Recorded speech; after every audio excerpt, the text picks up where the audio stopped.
یہ بہلول بھی اسی قبیلے کا فرد تھا، دجلہ کے کنارے مٹی کے گھروندے پاؤں پہ بناتا ہے اور انہیں مسمار کر دیتا ہے۔ وہ کبھی آپ نے دیکھا ہوگا کہ بچے ریت میں اپنا پاؤں رکھ کر کے اوپر سے ریت تھپک لیتے ہیں اور پھر پاؤں ہولے سے نکال لیتے ہیں، بچ جائے تو بڑے خوش ہوتے ہیں، اور جب کھیل ختم ہو جاتے ہیں تو اسے گرا دیتے ہیں اپنے ہاتھوں سے۔ بہلول بھی اسی شغل میں لگا ہوا ہے۔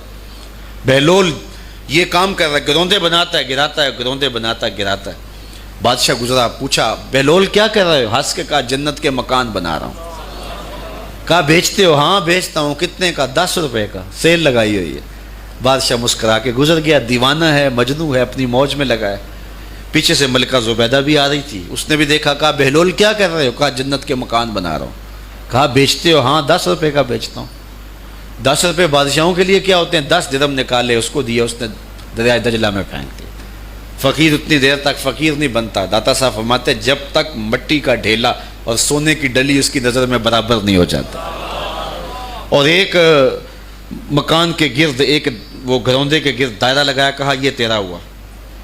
ملکہ گزر گئی، بادشاہ بھی چلا گیا۔ شام کو اپنے محل میں پہنچے، بادشاہ سویا، منظر جاگا کہ حشر کا دن ہے، پھر جنت کا منظر ہے، جنت میں بڑے بڑے خوبصورت مکان ہیں۔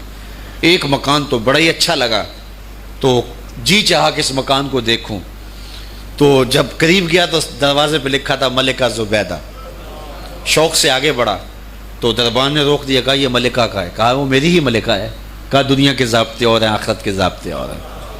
بادشاہ کی آنکھ کھل گئی، بے چین ہو گیا، ملکہ کو بیدار کیا، کہا تو کون سا نیک عمل کیا ہے؟ میں نے جنت میں تیرا یوں محل دیکھا ہے۔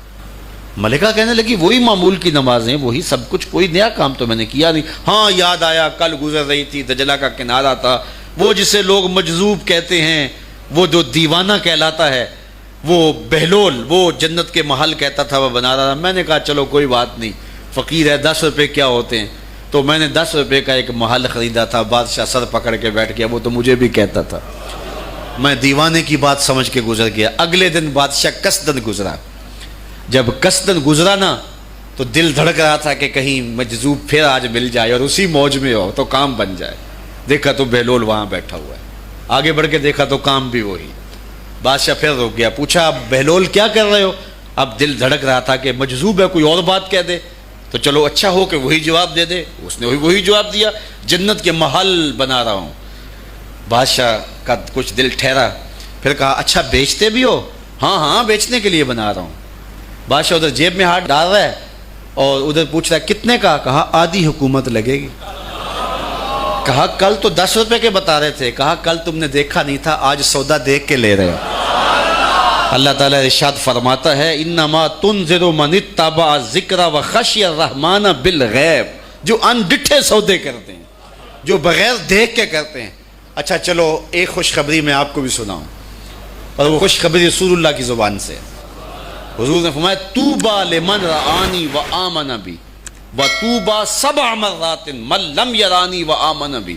فرمایا صحابہ تمہیں مبارک ہو ایمان کی کہ تم نے مجھے دیکھا اور میرے اوپر ایمان لائے، اور کہا انہیں 7 مبارکیں ہوں جنہوں نے مجھے دیکھا بھی نہیں ہوگا اور پھر بھی ایمان لائیں گے۔